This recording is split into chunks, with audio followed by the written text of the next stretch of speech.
حضور کو حضور کے کمالات کی طرف متوجہ کرنے میں کامیاب ہوئے جبریل 3 مرتبہ دبا کر۔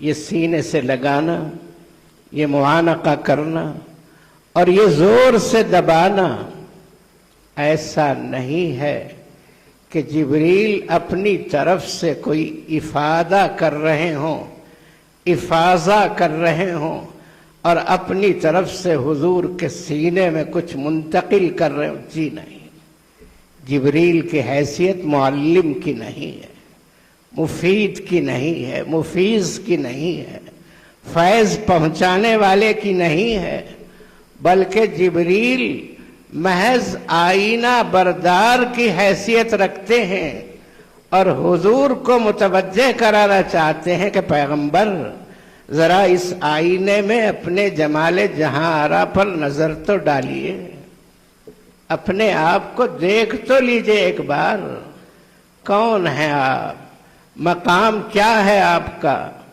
اور کیا اوصاف اللہ نے آپ کے اندر رکھے ہیں، کیا قوتیں دی ہیں آپ کو، کیسی بجلیاں آپ کے اندر اللہ نے بھر دی ہیں۔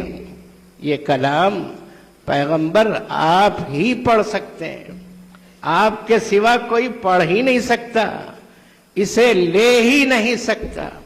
دنیا کی مضبوط سے مضبوط ترش ہے پہاڑ، اس پر اگر ہم اتارتے یہ کلام تو پہاڑ خشیت الہی سے ریزہ ریزہ ہو جاتا، ریت کی طرح بکھر کر رہ جاتا، تحمل نہیں کر سکتا ہے پہاڑ۔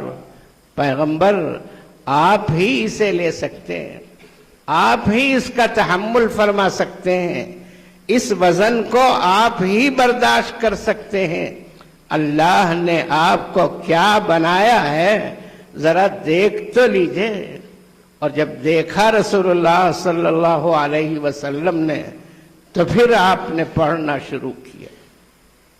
جبریل نے عرض کیا پیغمبر پڑھیے گا، اپنے پروردگار کا نام لے کر پڑھیے گا، جس نے جمے ہوئے خون سے انسان جیسی حسین و جمیل اور باصلاحیت مخلوق پیدا فرما دی۔